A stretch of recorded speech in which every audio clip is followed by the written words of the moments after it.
अस्सलाम वालेकुम स्टूडेंट, कैसे हैं? मैं आपकी खिदमत में एक बार फिर हाजिर हूँ, मोहम्मद सलमान। ठीक है, वीडियो के लेक्चर नंबर 5 के लिए मैं आपके पास हाजिर हुआ हूँ जी। लेक्चर नंबर 5 है हमारे पास कनेक्टिव्स एंड लिंक वर्ड्स। ठीक है, अब मैंने आपको रीडिंग के हवाले से पहले भी लेक्चर नंबर 3 और 4 में गाइडलाइंस आपको दी थी, बताया था कि जब आपने रीडिंग करनी है तब आपने किन किन चीज़ों को फोकस करना है, किस तरह से आपने रीडिंग करनी है। ठीक है, पहले मैंने आपको एक लेक्चर नंबर 3 में पैराग्राफ नंबर एक पैराग्राफ की मैंने आपको रीडिंग बताई। फिर लेक्चर नंबर 4 में मोर देन वन पैराग्राफ की जब रीडिंग आती है हमारे पास, उसके बारे में मैंने आपको बताया। अब पैराग्राफ के अंदर जो है, मैंने आपको उस वक्त ये भी बताया था कि रीडिंग करते वक्त हमें जो पैराग्राफ के अंदर जो लिंक वर्ड्स दिए गए होते हैं, जो कनेक्टिव वर्ड्स दिए गए होते हैं, उनको भी हमें फोकस करना होता है। उनके जरिए में पता चल जाता है या पता चलता है कि पैराग्राफ के अंदर जो मालूमात है वो किसके बारे में किस तरह से दी गई है, बयान की गई है। ठीक है, उसकी मैंने 3 एग्जांपल भी आपको बोर्ड पे दिखाई थी, बताई थी कि बोर्ड में इस तरह से ये पैराग्राफ्स आते हैं तो उसको आपने ऐसे इसको सॉल्व करना, उनके आंसर्स बुक में ये हैं, या मेरी तरफ से जो मैंने आपको लास्ट पैराग्राफ नंबर 4 का जो बताया था वो ये है। ठीक है, अब कनेक्टिव एंड लिंक वर्ड्स क्या होते हैं किसी भी पैराग्राफ के अंदर? कनेक्टिव वर्ड्स, कनेक्टिव का मतलब कनेक्ट, जोड़ना, ताल्लुक कायम करना, रास्ता कायम करना। लिंक का मतलब भी मिलाना, जोड़ना ही होता है। वर्ड्स, अल्फाज, ऐसे अल्फाज जो किसी जुमलों के अंदर जो है वो एक से ज्यादा बातों को आपस में जोड़ने के लिए, या जुमले में बात का मफहूम को उसको आपस में मिलाने के लिए, उसके ताल्लुक को कायम रखने के लिए जो अल्फाज इस्तेमाल किए जाते हैं, उन वर्ड्स को हम क्या कहते हैं? Connective and link word. इसकी डेफिनेशन भी लिखी हुई है जो मैंने यहाँ पे आपको लिख दी है। डेफिनेशन तो नहीं है, बहरहाल इसके बारे में बताया गया है। The sentences and paragraphs are not words just put together.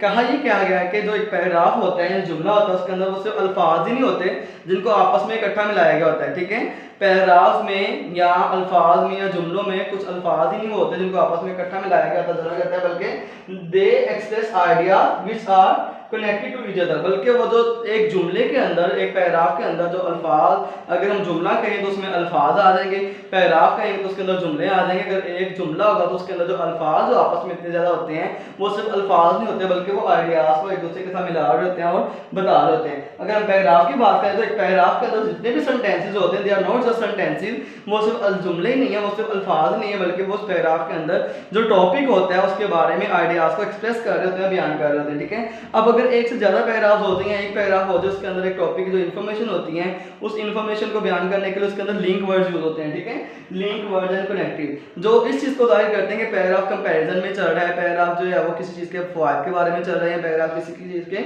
निकास के बारे में चल रहा है। तो जब भी हम रीडिंग कर रहे होते हैं, उस रीडिंग करते वक्त पैराग्राफ के अंदर जो प्रोनाउन होते हैं और जो कंजंक्शन यूज हो रही होती है, हमने उसको फोकस करना होता है। ठीक है, प्रोनाउन का तो आपको पता ही होगा, पार्ट ऑफ स्पीच में आपने पढ़ा भी होगा कि प्रोनाउन होता क्या है, लेकिन अगर किसी बच्चे को नहीं पता तो उसके लिए मैं आपको बताया था कि व्हाट इज प्रोनाउन। प्रोनाउन क्या होता है? Pronoun is a word that is used at the place of noun. ऐसा लफ्ज होता है जो इसम की जगह पे इस्तेमाल होता है। ठीक है, लेट्स सपोज अगर एक बॉय है, असलम है, हम शुरू में असलम के बारे में बयान कर रहे हैं तो बाद में हम सेकंड लाइन में असलम नहीं लिखेंगे, ये लिख देंगे। ठीक है, अगर एक फीमेल कैरेक्टर को हम इंट्रोड्यूस कर रहे हैं तो first of all first sentence में तो फीमेल कैरेक्टर का नेम ही आ जाएगा, लेकिन सेकंड सेंटेंस में उस फीमेल का जो एक प्रोनाउन यूज होगा वो जो है शी है। ठीक है, ये प्रोनाउन फिक्रे के अंदर जो है वो हमने जो प्रोनाउन यूज हो रहे हैं उनको फोकस करना होता है। और conjunction, conjunction is also part of speech, ये भी एक पार्ट ऑफ स्पीच का एक हिस्सा है। अब कंजंक्शन होती क्या है? ये ऐसे वर्ड्स हैं जो इसी चीज से रिलेट कर रही है। The words which are used to join, ऐसे अल्फाज जो मिलाने के लिए इस्तेमाल होते हैं। मोर देन 2 सेंटेंसेस आइडियाज, जो 2 से ज्यादा जुमलों या आइडियाज को आपस में लाने के लिए, जो पैराग्राफ के अंदर आइडियाज होते हैं उनको मिलाने के लिए जो वर्ड्स यूज होते हैं उन्हें कंजंक्शन कहते हैं। एक बार फिर अगर मैं आपको कंजंक्शन के बारे में रिपीट कर दूं, अगर आपको पार्ट ऑफ स्पीच में कंजंक्शन के बारे में नहीं पता, प्रोनाउन के बारे में तो आपको पता होगा, लेकिन कंजंक्शन से अपना वाकिफ होंगे। कंजंक्शन क्या होती है?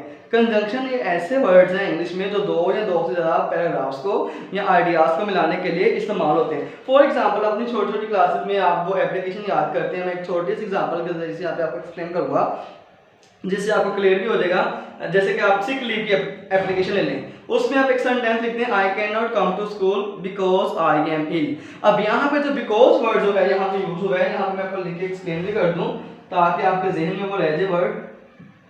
बिकॉज एक कंजंक्शन है। अब 2 सेंटेंसेस थे, I can not come to school, I am ill. अब इन 2 सेंटेंसेस को मिलाने के लिए जब आपने एक वर्ड यूज किया, एक आइडिया जो आपका आइडिया तो जुमले में जो ख्याल था उसको मिलाने के लिए आपने जो वर्ड यूज किया वो कंजंक्शन है।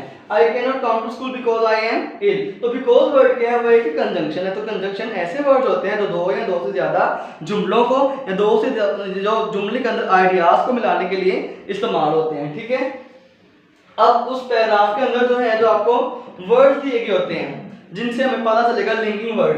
टॉपिक हमारा connective and link words. Paragraph के अंदर जुमलों को मिलाने के लिए या आइडियाज को एक्सप्रेस करने के लिए जो कनेक्टिव और लिंक वर्ड जो दिए गए होते हैं उनके बारे में आज हम यहाँ पे पढ़ेंगे और मैं आपको बताऊंगा, ठीक है। और उम्मीद करूंगा आप सबको समझ भी आएगी, ठीक है। अब कुछ ऐसे वर्ड्स होते हैं उस पैराग्राफ के अंदर जो रिजल्ट, एक चीज के रिजल्ट के बारे में बयान कर रहे हैं कि उस टॉपिक का रिजल्ट क्या निकला है, कंक्लूड क्या हुआ है, ठीक है। तो ऐसे वर्ड जो यहाँ पे जो मैंने ये लिखे हैं जो किसी पैराग्राफ में आए, तो वहां से आपने ये जज करना है, ये शो करना है कि ये पैराग्राफ किसी चीज के बारे में रिजल्ट बयान कर रहा है, उसका हतमी नतीजा बता रहा है क्या है क्या नहीं, ठीक है। thus accordingly therefore। अगर आपकी रीडिंग कॉम्प्रिहेंशन में या आप जो रीडिंग कर रहे होते हैं उसके अंदर कनेक्टिव जो वर्ड्स यूज होंगे, तो अगर आपसे कहा जाए कि आप इस रीडिंग के जरिए इसको कंक्लूड करेंगे इस पैराग्राफ में क्या है, तो मीन टू से कि जो ये वर्ड है thus accordingly therefore ये उस पैराग्राफ के रिजल्टिंग वर्ड्स हैं, ठीक है। उस पैराग्राफ को रिजल्ट बयान कर रहे हैं, ठीक है।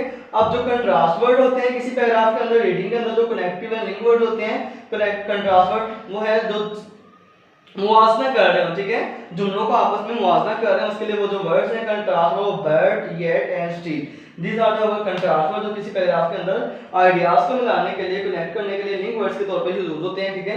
नेक्स्ट हमारे पास थर्ड नंबर पे है कंपैरिजन वर्ड्स, ठीक है। लाइकवाइज, एज वेल, सिमिलरली, ये हमारे कंपैरिजन वर्ड्स हैं जो एक पैराग्राफ के अंदर आइडियाज को एक्सप्रेस करने के लिए इस्तेमाल होते हैं। फोर्थ वन पे हमारे पास है इलस्ट्रेशन वर्ड्स, ठीक है। इलस्ट्रेट कर रहे होते हैं, इस कहानी को सीक्वेंस नहीं अकेले बयान कर रहे होते हैं, जो उसके अंदर एग्जांपल्स हैं वो बयान कर रहे होते हैं, ठीक है। वंस पहली दफा, एक दफा, फॉर इंस्टेंस, मिसाल के तौर पर, दोनों का मीनिंग एक ही है। फॉर एग्जांपल उसके अंदर मजीद जो है वो मिसाल के देकर जो वजाहत की जा रही है पैराग्राफ के अंदर, जब ये वर्ड्स यूज होंगे तो उस पैराग्राफ के अंदर इलस्ट्रेशन यूज हो रही होती है, ठीक है। अब कॉज एंड इफेक्ट, जब एक पैराग्राफ होता है उस पैराग्राफ के अंदर किसी चीज का इफेक्ट हो रहा है, पैराग्राफ का ओरिजिन क्या होता है, उसकी कॉज क्या होती है, उस पैराग्राफ के लिए कॉज एंड इफेक्ट में जो वर्ड्स यूज होते हैं वो है बिकॉज, रिजल्ट, इफ। ये ऐसे वर्ड्स हैं जो पैराग्राफ के अंदर किसी भी चीज की कॉज या इफेक्ट को जाहिर कर रहे होते हैं, ठीक है। नेक्स्ट हमारे पास नंबर 6 है सीरीज टाइम। किसी भी पैराग्राफ के अंदर एक स्टोरी बयान की गई होती है, एक वाक्य बयान किया गया होता है, तो उसको एक सीरीज टाइम के जरिए बयान किया गया होता है, और उस सीरीज टाइम के तौर पर बयान करने के लिए आपने उसको जो बयान करना है उसको एक सीक्वेंस से करना है, जिसमें आप उसके अंदर कोई दो तीन वाक्य आते हैं, कहानी या बातें हैं, कोई भी चीजें हैं, तो आप उसको as first, second and third number देके जो है आप उसको बयान करेंगे, ठीक है। तो यहाँ यूं कह लें कि जिन पैराग्राफ्स के अंदर कोई सीरीज के साथ बयान की गई हो, फर्स्ट, सेकंड, थर्ड लिखा हो, तो वो पैराग्राफ जो तो किसी चीज की सीरीज को बयान कर रहा होता है। एडिशन मतलब किसी बात को मजीद ऐड करना हो, उसके मायने में उसको एक्सप्लेन करना हो, तो आप उस पैराग्राफ के जो है वो रीडिंग के अंदर कनेक्टिव वर्ड जो यूज कर सकते हैं वो है next, first of all, and, ठीक है। ये लिंकिंग वर्ड्स हैं, कनेक्टिव वर्ड्स हैं जो किसी पैराग्राफ की रीडिंग के अंदर यूज होते हैं, इसमें पैराग्राफ की रीडिंग के दौरान हमें पता चल रहा होता है कि पैराग्राफ किस चीज के बारे में, जैसे कि यहाँ पे मैं कहूँ next, first of all, and, ये इस पैराग्राफ की किसी चीज की मालूमात को एडिशन कर रहा है उसके अंदर, ठीक है। उम्मीद करता हूँ आपको आज का टॉपिक मेरा ये समझ में आया होगा। अगर आपको फिर भी किसी भी चीज में कोई कंफ्यूजन हो, आप बिना झिझक कमेंट बॉक्स में मैसेज करके हमें जो है पूछ सकते हैं। अगर आपने अभी तक हमारा चैनल सब्सक्राइब नहीं किया तो हमारा चैनल सब्सक्राइब कर दीजिएगा, और आज के लेक्चर में किसी किस्म की दिक्कत हो तो आप पूछ सकते हैं। अगले लेक्चर्स के लिए अल्लाह हाफिज़।